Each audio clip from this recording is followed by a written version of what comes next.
What's up, guys? Welcome to the first episode of the Open Wheel Report. I'm Tanner Kern. I'm joined by my father, the best IndyCar commentator in the game, Jim Kern. How you doing today? Analyst, Analyst, not commentator. I'm not a commentator yet. I'm only an analyst. Is that a goal in the future? Could be. I need a job to retire into. What do you think about the new intro? I love it. Yeah, RJ, our intro, our graphics guy did a great job with that. So we're going to be launching the Open Wheel Report. We're going to cover Formula One on this too, so the show's going to change up a little bit, but we're going to stick with IndyCar for the rest of the season, and then when we get into the off season, we'll be breaking down Formula One. So we got a lot to talk about. We haven't had a show in a while, right? A few weeks. Yeah, a few weeks, yeah, a couple weeks. Well, we haven't had a show because we correspond the shows with the races, and IndyCar did a terrible job scheduling races this year. Yeah, it's been a little disjointed. They had a lot of momentum, then took that big break in the middle of the summer, and then they had 2 or 3 in a row, and now they're back at it. So should be good. Well, there was a lot of momentum. Good for the rest of the season. There was a lot of momentum after Nashville, and then they took a week off after Nashville. No, they went one, and then they took a week. Then they took a couple weeks off again. Yeah, it's all right. They need a break.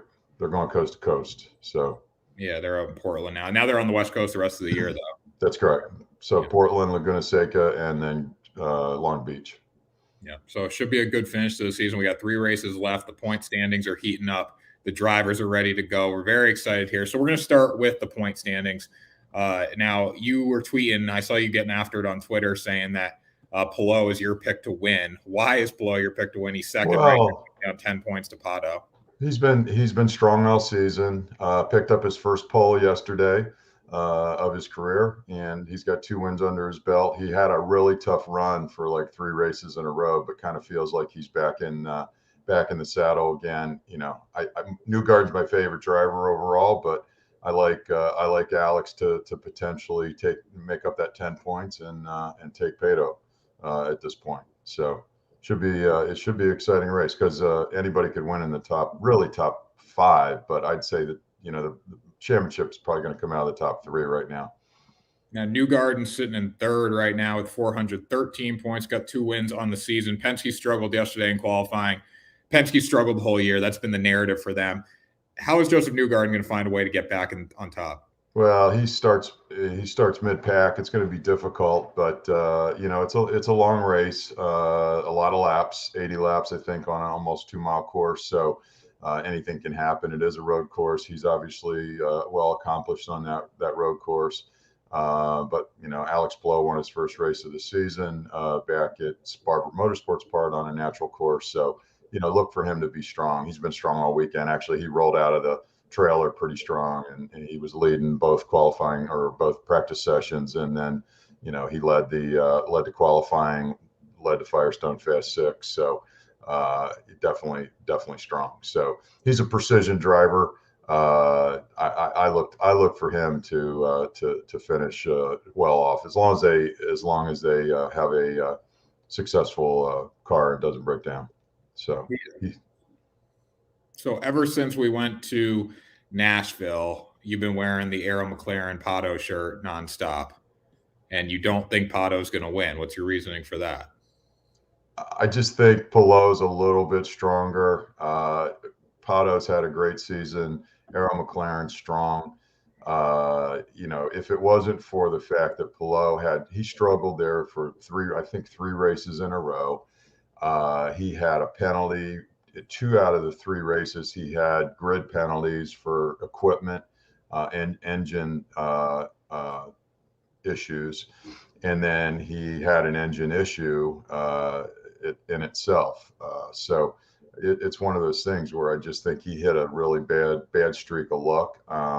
They've pulled it back together. Obviously, Chip Ganassi Racing, one of the top teams in the series, and he's positioned to win. That's my opinion. So I like him to win. I like him. I think he's a really good driver. He's been consistent for the most part all season long. Consistently good. And I think consistency defines Scott Dixon, who's sitting in 4th right now, 392 points, 1 win, 1 pole this season, 7 top 5s. He just finishes races. That's been his narrative all year, his whole career. I mean, that's why he's one of the best to ever do it. Now, Dixon, I don't see him creeping up towards the first spot this year, but where do you think he's going to finish, 2nd or 3rd? I think he's going to be. I would think he's going to be in third or fourth. Okay. That's where I see. If I had to predict, I'm probably looking. We'll write it down so we know for the rest of the season. But I think you got Pillow, Newgarden, Pato, Dixon, and and Erickson. That's where I think they're going to finish. So Erickson's been in fifth for the last 3 or 4 races. Dixon's jumped between third and fourth. Newgarden's jumped up a spot to third because he's had a couple really good runs with 2 wins. And Pato kind of somewhat came out of nowhere and moved up to first place. But I see Pillow, Newgarden, Pato, Dixon, Erickson. That's my pick for the rest of the season. Yeah. Do you think Erickson deserves some type of award this year? I mean, like he's been under the radar the whole season. He's found ways to win. He's found ways to get into the top 5. I mean, I don't think when I think of IndyCar, I don't think of Marcus Erickson, but he's right there in the mix with some of the top dudes in the sport. Well, he had obviously he had probably one of the most amazing runs in Nashville. I mean, basically, he was good before Nashville. Like he was. He wanted Detroit. I mean, he's been up there. I mean, he's in the top team. So it's one of those things where he's a good driver. He's got Formula One experience. He's been consistently good. He's won 2 races. His effort and the team's effort during Nashville was probably one of the most spectacular things that we've ever witnessed.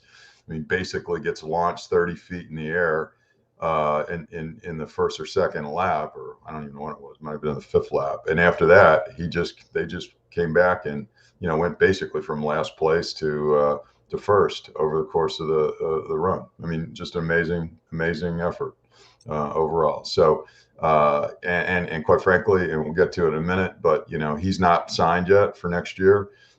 He's expected to re-sign with Ganassi, but at this point, he's had a really, really strong run. I mean, I think look for him, kind of next year. He gets a little bit more experience into the seat, but he's definitely a great racer. Yeah, and then in 6th place we got Colton Herta, 324 points. So he's down by over 100 points to the leader. I don't think he's creeping back up into the top 3, top 4 mix. It depends what happens, I guess. But it's a good transition into the silly season because Colton Herta's not really silly season, but just the news in the offseason coming up. Andretti looking to possibly move into Formula One. Colton Herta could be that American representative in the coming years overseas racing and trying to get some more interest from Americans in Formula One. I think that would build a lot of interest coming off the Netflix show. Oh yeah, definitely. So, well, I mean, there's been some rumor that there was a discussions going on between Andretti and a couple different teams, but the one that's really come up to the top is the Sauber team, which is really the Alfa Romeo team, potentially having investment with Gainbridge. Gainbridge sponsors Colton Herta as their main driver. Gainbridge sponsors the Indy 500, so they're look for that space. I mean, where there's smoke, there's fire. I mean, a little bit of rumor. I think it'll go around, but that's not going to happen. It may happen this year, but Colton Herta is not going to be in that seat next year. It might be 2 years out, might be 3 years out, but there's something there for sure. So, I mean, Andretti as an organization is a pretty strong overall racing organization in many, many series. So I see him expanding out there. So. Yeah, I mean, Colton's pretty popular too. He's one of the jerseys that people wear at the races for sure. He's one of the people that you wear his jersey all the time. I know. I like him a lot. He's my guy. He's my guy. But we look at other news. I mean, we got to talk about Romain Grosjean, the hottest free agent in all of racing. I wouldn't even just say IndyCar, all of racing. Where's Romain Grosjean going next year in your opinion? Well, it's not official, but in all practical purposes, he's moving into the 28 car, the DHL sponsored car that Ryan Hunter-Reay's occupied for many, many years. So Ryan Hunter-Reay's out at Andretti. Romain Grosjean is going to take that spot going into next year. Colton Herta is solid in the 26 car, the Gainbridge car. Rossi's solid in the the Napa car, the 27 car, and then apparently Hinchcliffe's out And rumor has it that Devlin DeFrancesco, which is the Indy Lights driver for Andretti in one of the Andretti cars, is actually going to take that seat. So that's that looks like that's going to be their lineup going into next year. But watch that space. But Grosjean obviously has been well rumored. In fact, he's positioned to win Rookie of the Year, and he's even missed all the ovals except for the Bon Marito 500. So that would be quite a feat. So who do you think the headliner is on that team if Colton and Romain Grosjean are on the same team? I think Colton Herta and Rossi are still the headliner. I mean, Rossi hasn't done much this year at all. What's that? Rossi hasn't done much this year at all. Yeah, he's been consistent. He hasn't been up too much. I don't think he's had any podiums. He actually qualified very strong yesterday. I think in second. So just look for him. I mean, his contract's good through next year, so he'll be back. And Indy 500 winner, very, very strong. Overall, Andretti's has struggled, with the exception of Herta. Hinchcliffe got one podium, obviously at Nashville, but I think you've got a lot of there's so many strong teams. That's what's really. It's not that one's doing worse or than another, but before it was Andretti, Penske, and Ganassi. Now there's 6 or 7 teams that are all pretty strong. I'll have a chance to finish up there, or win races and so forth. So it's not dominant like it used to be. So which is why the series is so popular. So it's one of the reasons, because anybody can win on any given weekend, just like in football, any given Sunday, right? Yeah. So, all right. Kick off of football. Who are you rooting for today? Pats, baby. There we go. Pats. All the way. 425 and an IndyCar race. We'll be flipping back and forth for that. So I think that the biggest team to talk about really is Penske. There's some question marks around Penske. The biggest is probably Simon Pagenaud. Where is he going to go next year? Rumor has it that he's going to the Meyer-Shank Racing to be with Helio Castroneves. I mean, obviously, Helio signed an agreement to race the full season next year. Jack Harvey's out on his own. He's going to Ray Hall Letterman Lanigan, or Lanigan Letterman. I'm not actually sure. I get always confused on that. But RLL Racing. So right now it looks like potentially Penske's going to go down to 3 cars next year with Newgarden, Power, and McLaughlin. But Pagenaud's not been real happy from what I understand, and Meyer-Shank potentially has 2 Indy 500 winners in their stable, going into next year, which would be pretty impressive. So, especially with Helio winning the 500, last year for Meyer-Shank. So, yeah. I mean, that takes that team, makes them legit, Yeah, definitely. Now, Kyle Kirkwood, friend of the program. Cooker. Yeah. Well, you know what? I mean, this is the challenge with Kirkwood, is that he's driving for Andretti. I think he's second in the points in Indy Lights, and Andretti doesn't have a seat for him. So the latest is that he's going to the Dale Coyne, Vassar Sullivan seat that Ed Jones occupied, which is the 18 car, and that would be potentially a really good transition for him. And at some point, Vassar Sullivan portion of the Dale Coyne Racing, I mean, it's Dale Coyne's team, but Vassar Sullivan basically runs that car. They're going to split away and have their own team, so they could build that team around Kyle Kirkwood. So we just got to get him on. We got to get him on the show. He's a friend of the program. Yeah, he's a friend of the program. So he'll be on. We'll get him on. So is anyone coming over from Formula One? We've had a lot of drivers that are doing, like a lot of minor league Formula One guys, F2 guys, right? F3 guys, what they call it. There's a couple that are being rumored, but one of the rumors was Alex Albon, but he just signed with Williams for that second Williams seat for next year, so he's not coming. There's a Formula One, practice driver, team driver, Ilott, who actually is racing this weekend in the Juncos racing for the rest of the season. He actually signed for the final 3 races, so we'll see where he where he potentially ends up. He could be in that team, but he signed for the following 3 races. And there's a couple others that potentially rumor, but it looks like Formula One's getting relatively set for their lineup. Not a lot of changes in that, so I don't see anybody else coming over. However, it is an attractive venue because there's only 20 seats in Formula One, and there's only really probably 6 good seats, 6 to 8 good seats. So I think some of these guys have seen the success that these IndyCar drivers have had that have come over from Europe, and it's a good series to be in. So, and they love them because of the Netflix documentary Drive to Survive. That's why everyone loves Romain Grosjean.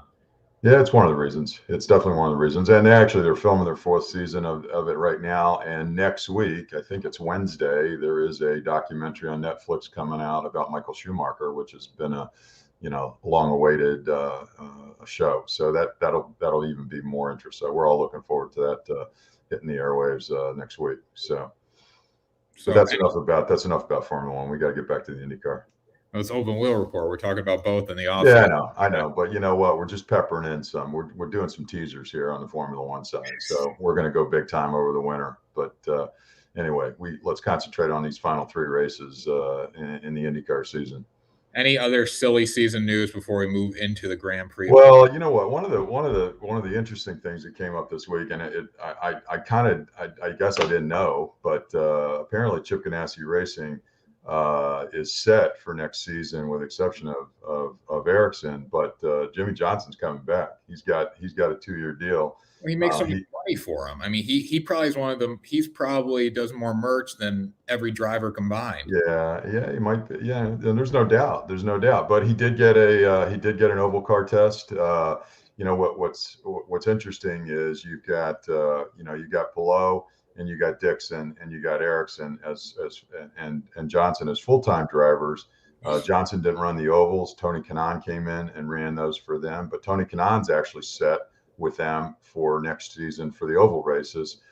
So potentially, if Jimmy Johnson gets in the oval seat, they'll have a 5th car for a couple of those races, and there's rumor is that's he's gearing up to be in the Indy 500. So and then everybody signed except for Ericsson, but look for Ericsson to be signed or re-signed real soon. This week, next week, he's coming back. Ganassi's not going to let him go at this point. What do you think about Jimmy Johnson in the Indy 500? How many laps does he make it before he crashes? Or would he be better in the ovals because that's what he's used to? Well, ovals in a stock car versus ovals in an Indy car are a little bit different. But I mean, he's a great race driver. Let's call a spade a spade. You pick on him more than I do. I pick on him because he's really struggled. But apparently, in his progression of learning, he's done very, very well. And Carvana is 100% behind him, and he gets a lot of attention. But I think a little bit of it's a marketing ploy. But he's not a young driver either. So he's extremely well accomplished, 7-time NASCAR champion. I mean, he's a great driver. But sometimes people don't make it in other series. So what would you tell if you were a race car driver? What would you tell your wife? If she said you can't race the ovals, would you tell her to go F herself? That'd be pretty tough. I mean, race car drivers learn to race, right? Yeah. So got to race. I mean, obviously, Indy 500 is it's a dangerous venture. I mean, when you're going 230 miles an hour around a track, it can be catastrophic. However, we've witnessed some really clean races this year on the ovals. Some of the street car races, a little different story, but the Indy 500 was pretty much flawless this year, and I think that's a real good benefit of it. So, and then let's see what else. The other big news I think is Takuma Sato is out at RLL Racing, Rahal, Lanigan Letterman, and. You think? That's a little bit of news because Jack Harvey's taken his seat. Obviously, Graham Rahal's solid. There's a lot of debate about that 3rd car because there's been, Santino Ferrucci's had 5 or 6 races this year in that car. the 45 car. There's been a couple other part-time drivers. There was rumor that Oliver Askew may take that seat. So look for that space. So Sato potentially retires, goes into another series, or ends up in a limited car. And in fact, getting back to Andretti, Ryan Hunter-Reay potentially is going to have a limited season with somebody else too. So there's a lot of interest. I mean, you're going to look for maybe a couple additional teams, which is going to put more cars on the grid, which is always going to be exciting. I mean, as Formula One has declined.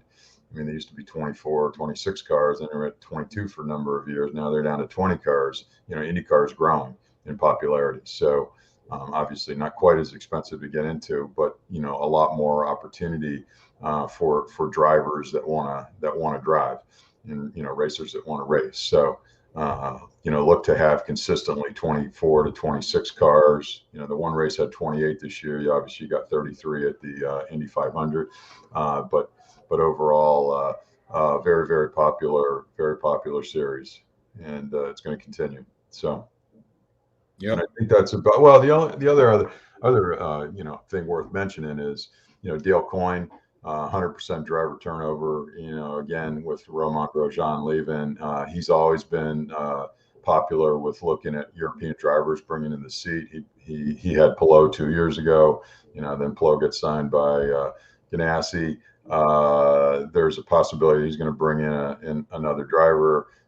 There's rumors that Connor Daly may take that seat. There's also David Malukas, who is the Indy Lights point leader. Potentially is going to move up into an IndyCar seat next year. Got a lot of money, got sponsorship behind him, so it's a possibility of a place for him too. So look for this to really heat up over the next few weeks. Some of these announcements aren't going to happen until the end of the season, but it should be pretty exciting, especially going into the off season and see where everybody does end up. But a lot of interest, and a lot of exciting stuff going to happen between now and the checkered flag at Long Beach.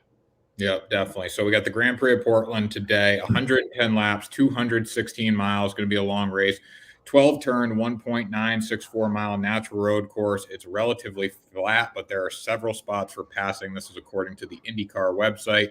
Should be a good race today. And there's a lot of straights on this course.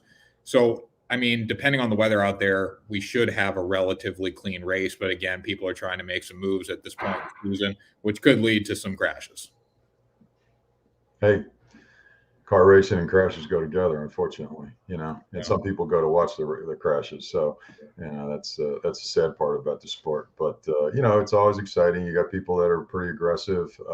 And in fact, Romain Grosjean's been pretty aggressive all season, taking some chances that have worked out in most cases for him. But apparently he got dropped down or got penalized for blocking during one of the qualification runs, which dropped him down a little bit. So he's not starting that strong. But Palou's been very strong all weekend. You've got Dixon up there, I think, in the top 6. You've got Rossi and Herta is, I think, 6. So they've had a good run. So you'll see. I think you're going to, like your driver Herta is he always drives aggressive. So that's killed it multiple times this year. Well, you're either the hero or the GOAT, right? So, but with him is he's probably not going to win the championship, so he wants to win races. So look for him to be strong. I mean, he still could outside chance. I mean, a lot of stuff has to happen for him to win the championship, like a major meltdown between the top 3 or 4. They can't finish every race basically. Right. Yeah. So that just makes him, want to drive more, I think, more aggressively for the win or podium. But it should be a really exciting race. It's always a popular venue. It's been a popular venue on the circuit for years, and it's panning out to be, unlike a street course, with the road courses being a little more open. You potentially have some opportunity for some of the more mid-pack people that are good drivers that just happen to not qualify strong to work their way up there. But probably look for the winner to come out of the top 6, top 8 spots, something like that. So in the top 6, we got Palou, Rossi, Dixon, Rosenqvist, Rahal, and Herta. And they all ran well. Like you said, Palou dominated. And by the numbers, he definitely dominated as well. Best speed, 120.306. Rossi, 120.128. It doesn't seem like a big difference, but that's a massive difference. Is this Palou's race to lose today? I think it's Palou's race to lose just because he's been strong all weekend, but anything can happen in the course. I mean, heard it though in Nashville too. Well, exactly. Anything can happen. It's a combination of pit stop strategy, tire selection, staying out of trouble. There's a lot of stuff, but when you're a strong race driver and you're shooting for points, I mean, look to Palou to be strong, but he's been consistent. They call him Mr. Precision. He's like a surgeon, which is actually quite surprising considering he's so young. But he drives a little bit differently. I think Pato obviously is in 7th. I think he starts 7th today. Pato has to finish strong to keep his championship points lead. But one of the things that you're going to look at is just how they actually drive this course in relationship to their points. I mean, Palou has been strong. But he's also not crazy. He doesn't drive crazy. I mean, he's very, very precise, very conditioned to run and drive consistently strong and still finish. But that's the key for him. He has to finish in the top 3. So, Pato's got to win to keep his points lead up, and Dixon's Dixon. So he's done that, as you said. He's done that his whole entire career, and he's won a lot of championships, won a lot of races, and look for him to be strong. But you got three Ganassi cars in the top 6, and then you got 2 Andretti cars in the top 6, and then Rahal had a really good weekend so far. Look for him to be strong too, but for whatever reason, Rahal's always had some bad luck in the races, but he's qualified strong occasionally. So. All right. What do you like the podium to be? Podium. I've been great picking podiums this year. I mean, if I was betting, which I don't, at this point, I bet on the Indy 500. You bet on the Indy 500 a little bit. Yeah, that was it. But I think podium wise, I've picked winners multiple times this year. I've picked 2 out of the 3. At least 2 races, maybe 3 races. So I like Palou to win the race. So he's going to be on the top of the podium today. Yeah. I think Pato has got an outshot chance of being on it, and I'm going to go a little bit wild guess here on my 3rd and take Ericsson. So I've got the kind of the three young guns, 3 out of the 5 or 6 young guns out there. That's my pick. So Palou, Pato, and Ericsson. All right, take it to the bank. I like Palou, Dixon, and then Herta. I think Herta gets into the 3rd spot. I don't think he crashes. I think he sits back. I think Michael yelled at him after Nashville, and it's going to teach him just to finish 3rd. So that's my list. You got your list. Who's going to do better? All right, we'll see. I mean, we both have Palou, so we've done that a few times this year too. But I look for Newgarden to be in a top 10 spot. For him to win, it would be pretty tough. I think he's starting 18th. Grosjean potentially strong. I mean, he was practicing strong, but didn't have a really good run, and then he had that penalty for blocking. Look for him, maybe a top 10 spot would be consistent to his season. So look for a couple of Penske cars to be up there. But hey, we've seen it. Anything can happen. It's crazy. You don't expect some of these guys to come out, but that's what makes the series exciting. A lot of popularity amongst the drivers, and who knows, any given Sunday, and that's where we're at. Any given Sunday for racing, any given Sunday for football. Absolutely. For the first episode of the Open Wheel Report, how do you think the first episode went of this show compared to our old show? Well, it's similar. It's similar. We got to get better. We always got to get better, right? We got to keep fine tuning it, just like a car. I love the process. Love the process. Compete every day. Yeah, exactly. So we're looking forward to it. I actually am excited about expanding this out. Hopefully we'll expand it out into other series, potentially some sprint cars or some other open wheel series out there that may have some interest. But we're going to concentrate on IndyCar and Formula One, and then get into some of the sub series, the Formula 2s and Indy Lights and so forth. So we probably should have a segment on that every week or at least once a month. So because what's happening is these young guys just keep coming up. I mean, money fuels seats, and a lot of these young guys have a lot of money to bring with them and get into some of these seats, and quite frankly outperformed a lot of the veterans this year. So look for that to be a common theme going forward. So yeah, Kyle Kirkwood, friend of the program, first guest. We're getting him. Get him on. Kyle Kirkwood. That's your job. That's my job. Yeah. Hey Kyle, if you see this, just this is a big show for you to be on.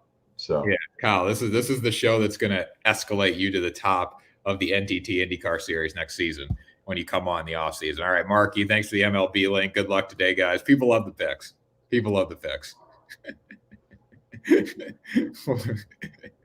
What do you think about that? I think it's great. It's great. So MLB, we'd be remiss not to say, thinking about the 20th anniversary of 9/11, got the American flag in the background. God bless America. There you go. God bless America. God bless racing. Yeah, let's go racing today, boys. So we got that. We got football. We got baseball today. It's going to be a great day. Thanks for watching. Make sure you subscribe to the network. That was the first episode of the Open Wheel Report presented by noobsports.com.